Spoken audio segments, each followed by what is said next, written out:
Mesdames, Messieurs, bonjour et bienvenue dans votre émission de la mi-journée midi moins une gannaaw bu ñu leen nuyoo chers téléspectateurs ak internautes yi ñuy seetaan à travers nos plateformes seen émission préférée di midi moins une nag ne mu leen budul émission boo xam ne actualité la ñuy waxtaanee actualité bi nag mu nekk national ak international waaye tamit comme ni ñu koy defee gannaaw suñu li nga xam mooy suñu ay rubrique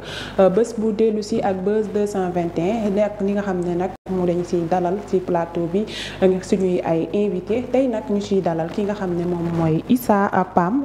nag nekk chargé des programmes de l' association Wiwing fépp si ñëpp moom la ñuy dalal ci plateau midi moins une fas yéene waxtaane boobule association ak seeni programme nga xam ne ñoom ñoo koy def loolu yëpp dinañ ci waxtaane ci plateau mais laata loolu dañ koy bàyyi mu nuyoog li nga xam ne moom mooy téléspectateurs yu koy seetaan Issa Pam nuyu naa la dina ne bienvenue à Mader TV. Merci beaucoup Lébu maa lay nuyu di la jox sa wàccuwaay bu baax di nuyu fi ma jóge muy Guédiawaye commune de Golf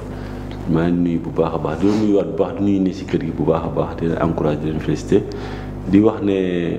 képp ki nga xamante ne yaa ngi ci bureau bi si Win ku lim juum mais damay nuyu président bi c'est à travers de monsieur Cissé madame maa ngi koy nuyu bu baax a baax mooy président mouvement bi su ma ko nuyoo nuyu naa ñëpp di nuyu waa Jamra maa ngi nuyu bu baax a baax suñu jigéen yooyu nga xam ne ay jàmbaar lañ lépp luñ leen woo ñu ngi suñu ginnaaw di ñu xaar di ñu jàppale. merci beaucoup loolu yëpp dinañ ko waxtaanee ak si nga xam ne mooy boobule programme yi ngeen di def ak formation yi ngeen di defal jigéen yi ak ndaw ñi yooyu yëpp dinañ ci ñëw bu yaatu tey nag xam nga li nga xam mooy suñuy téléspectateurs yàgg nañ la di suivre di la gis si plateforme mais tey beneen castek la ñëwee wut li nga xam ne mooy wàllum politique dinañ ci ñëwaat tuuti chers téléspectateurs ak internautes yi ñuy seetaan suñu émission midi moins une comme niñ leen koy defalee di lundi aujourd'hui li nga xam ne nag mooy seen rubrique bés bu dellu si dañuy dem résumé waat digtal leen lépp loo xam ne xewoon na ci 22 janvier.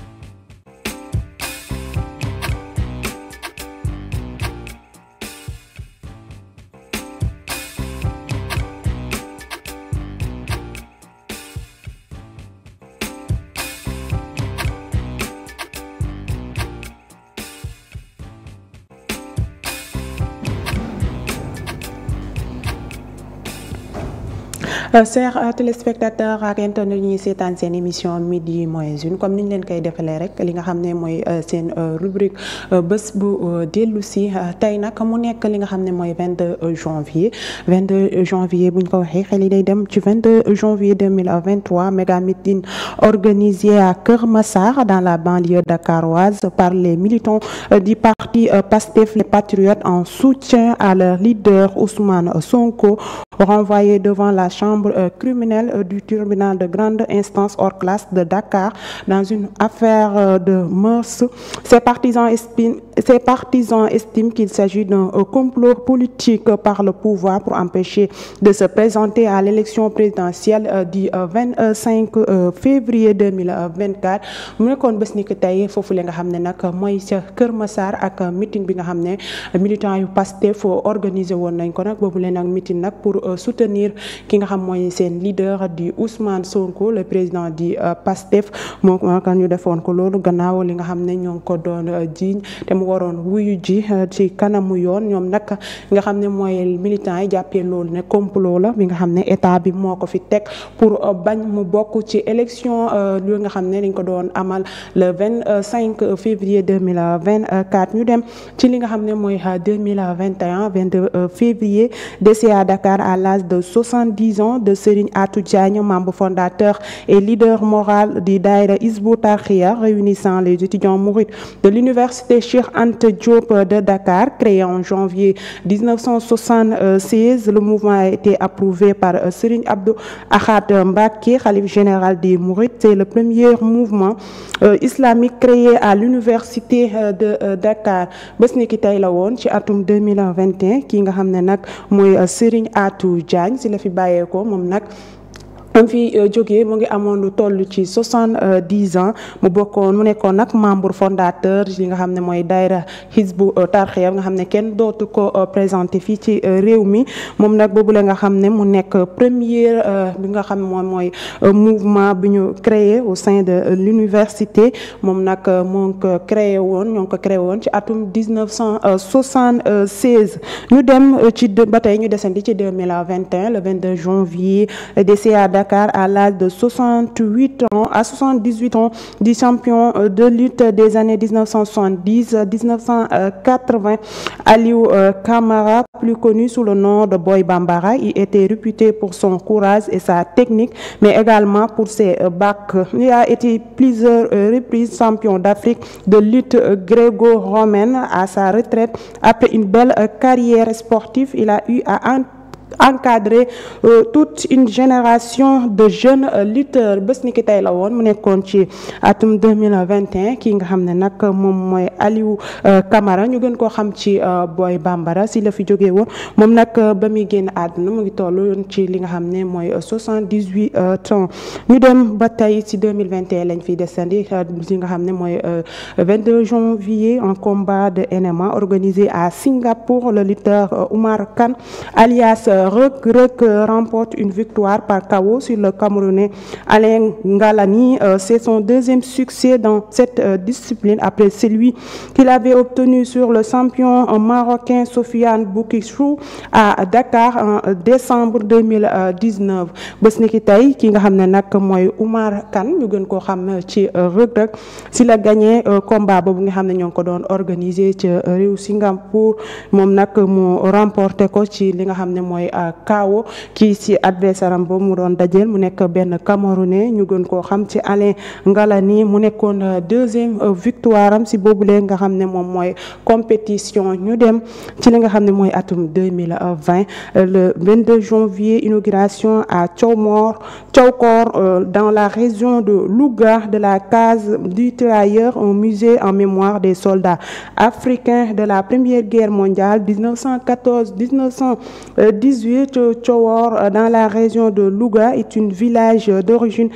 du dernier tirailleur sénégalais de la Grande Guerre Abdoulaye Ndiaye, décédé en 1998 à l'âge de 104 ans. bés ni ki tey la woon mu nekkoon inauguration foofu la nga xam ne nag mooy ca région bu Louga ci village bi ñuy wax ne Thiawkor nga xam ne moom mooy case des tirailleurs. case des tirailleurs bi nga xam ne def nañ ko foofu nag village boobu nag kii ci nekkoon dernier tirailleur sénégalais ñu gën koo xam ci Abdoulaye Ndiaye te mu décédé woon ci atum 1998 te ba muy décédé mu am li nga xam ne mooy 104 ans ci village boobu la dëkkoon. ñu dem ci li nga xam ne mooy 22 janvier 2019 le président Macky Sall inaugure le tronçon de l'autoroute aéroport international Blaise Diagne Mbour-Thiès d'une longueur de 55 kilomètres. Il a été réalisé grâce à un prêt de 200 milliards de francs CFA accordé par la République populaire de Chine en 2015. bés ni ki tey ma la kii fi nekkoon njiitum réew di Sénégal di Macky Sall inauguré woon li nga xam ne mooy tronçon boobu version réto ci li nga xam ne mooy autoroute aéroport international bu Blaise Diagne te mu tolloon ci li nga xam ne mooy 55 kilomètres boobu nekk projet nag ñi nga xam ne mooy réewum Chine ñoom ñooñu ko prêté ñooñu ko aaloon lu toll ci 200 milliards. ñu dem ba tey ci li nga xam ne mooy ñu desandi ci 2019 le 22 janvier l'ouverture sur l'île de Gorée par le bureau régional de l'UNESCO pour l'Afrique de l'Ouest en collaboration avec le ministère de la Culture de la 5e réunion nationale pour l'Afrique sur la protection du patrimoine culturel subaquatique à l'intention des pays de la façade atlantique. bés ni ki tey lañ ko ubbi woon foofu li nga xam ne mooy ca diwaanu Gorée li nga xam ne nag mooy bureau régional de l'UNESCO pour l'Afrique de l'Ouest ñoom nag ñu àndaloon ci ak yi nga xam ne nag ñi nga xam ne ñooy yoolu wàllum ministère de la culture mu nekkoon 5e réunion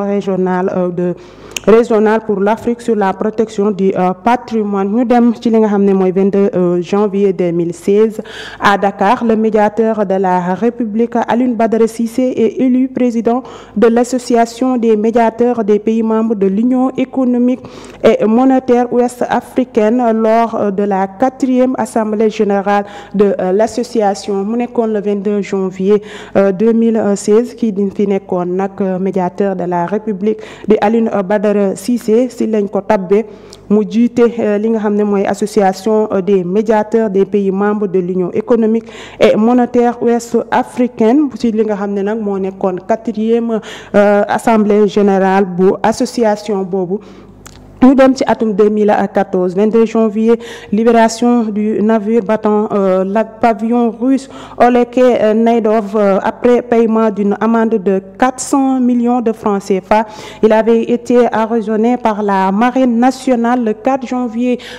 2014 pour pêche illégale dans les eaux sénégalaises. mu nekkoon bés ni ki tey le 22 janvier 2024 ci li nga xam ne si lañ bàyyee boobule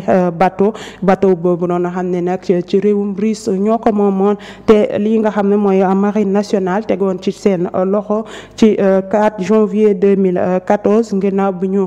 nappee ci li nga xam ne mooy napp bu ñuy woowee pêche illégale ci li nga xam ne mooy les eaux sénégalais. ñu dem ci 22 janvier 2008 inauguration de la centrale électrique de Kounoune près de Rufisque. Le coût global de 45 milliards de francs CFA a été financé par la Banque mondiale par le biais de la filiale la Société financière internationale, par le gouvernement du Sénégal et par d'autres partenaires. D'une capacité de 67,5 mégawatts, la centrale va augmenter la capacité du parc de production électrique du pays de 13,5% et permettre à la Sénélec de fournir de l'électricité à plus de 200 000 foyers. bés ni ki tey la woon lañ inauguré woon boobu la nga xam ne mooy centrale électrique te mu nekkoon foofule ca Kounoune nag mu nekkee faray foofule ca li nga xam ne mooy ca Rufisque. ñu dem ci atum 1999 22 janvier rencontre à Ziguinchor entre le président Abdou Diouf et Abbé Augustin Diamacoune Senghor, leader du mouvement des forces démocratiques de la Casamance. Cette rencontre pour la recherche de la paix dans le sud du pays est facilitée par André Lewin, ambassadeur du France au Sénégal. bés ni ki tey la woon ki nga xam ne moo fi nekkoon jiitum réew du Sénégal di Abdou Diouf si la rencontré woon ki nga xam ne nag moom mooy Abbé Augustin Diamacoune Senghor mu jiite li nga xam ne nag mooy mouvement des forces démocratiques de la Casamance. loolu nag lu ko taxoon jóg mooy jàmm dellu si waat ci diwaanu Casamance, waaye nag lu facilité boobu la rencontre ki fi nekkoon ambassadeur bu France fii ci réewum Sénégal moo ko doxoon. ñu dem ci atum 1995 22 janvier le capitaine de corvette Faye Gassama, formé à l'école navale de Brest en France, est le premier officier sénégalais commandement de la marine nationale qui, depuis sa création en 1961, était sous commandement conjoint avec la marine française. C'est à cette date du 22 janvier que la marine nationale célèbre chaque année sa fête patronale.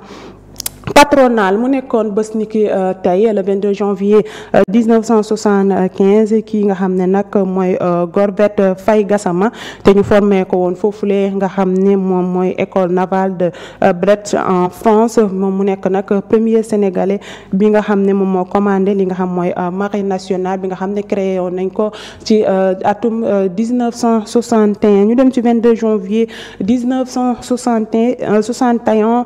création de la marine nationale. Un bureau marine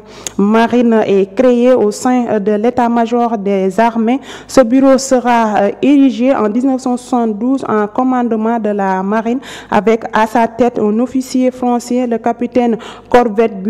Bouclier, le capitaine de la corvette Gassama Faye, issu de l'école navale de Brest en France, officier sénégalais à prendre le commandement de la marine le 22 janvier 1995. 13 mu nekk nag tey foofulee nga xam ne mooy marine nationale mu nekk fête bés ni ki tey lañ créé woon li nga xam ne nag mooy marine nationale mu nekkoon le 22 janvier 1961 ñu jeexalee ko li nga xam ne nag mooy suñu rubrique bés bu dellu si le 22 janvier 1956 bénédiction de l'église Sainte Thérèse du Point E à Dakar par Monseigneur Marcel, le nouveau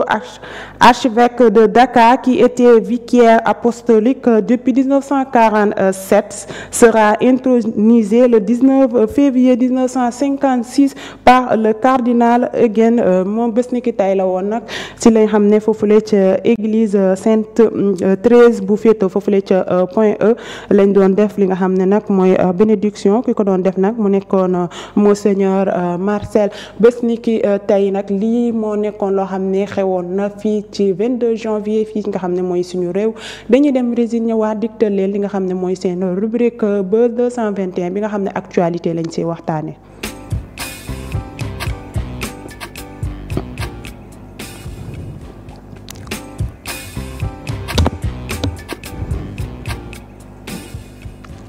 chers téléspectateurs ak internet yu ñuy seetaan seen émission midi moins une li nga xam ne nag mooy seen rubrique Buzz 221 bi nga xam ne actualité lañ ci waxtaanee tey nag actualité bi nag lu ci gën a fës bokk na ci li nga xam ne nag mooy champ gazier yooyu féetoo foofule ca Toto Aynum dinañ ci ñëw bu baax a baax dinañ waxtaanee li nga xam ne nag mooy commission adopté boobu nga xam ne mu ngi ko defoon pour lever li nga xam ne mooy l'immunité parlementaire député boobu di Farba Ngom waaye tam dinañ ñëwaat ci li nga xam ne nag mooy wàllum éducation ak retard de livraison des chantiers le mal des universités ñu jeexale ko ak tàggat yaram ak li nga xam ne mooy tirage au sort bu coupe d'Afrique des nations bi nga xam ne dinañ ko organiser foofu lecc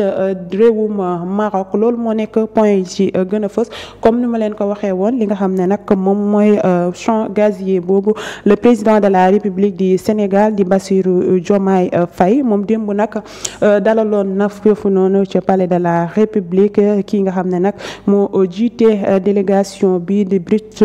Petroleum moom bi nga xam ne moo ko kii di vice-président exécutif chargé de la production et des opérations di Gordon Birey moom nag moom moo jiite woon boobule délégation waaye ci boobule nag ngi nga xam ne nag mooy audience kii nga xam ne moom mooy monsieur Birey moom annoncé ne wax na kii di njiitu réew bu Sénégal neel ci li nga xam ne mooy démarrage officiel de la production de gaz sur le champ gazier de Grand Toto Aynum situé à la frontière maritime entre le Sénégal et la Mauritanie. Il s'est également réjoui des efforts conjoints ayant permis d'atteindre cette étape cruciale moom kooku na nga xam ne mooy monsieur Birel moom moo ko doon xamle wax ci audience boobu nga xam ne def na ko waaye tamit moom yemut ci loolu moo ngi xamle nag li nga xam ne moom mooy première puits yooyu nga xam ne commencé nañ koo exploiter foofule nga xam ne mooy ca Toto Aynum moom nag moo nga xam ne yeneen ci li nga xam ne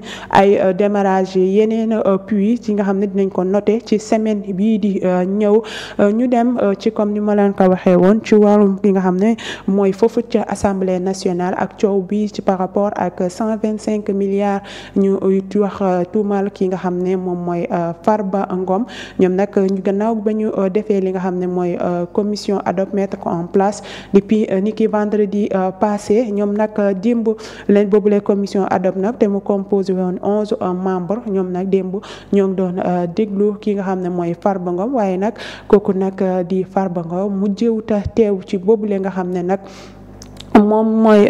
boobu danoo commission kii bi même ki nga xam ne sax mooy représentant tam nekk maître Aïssata Tall Sall moom tamit mujjee wul li nga xam ne mooy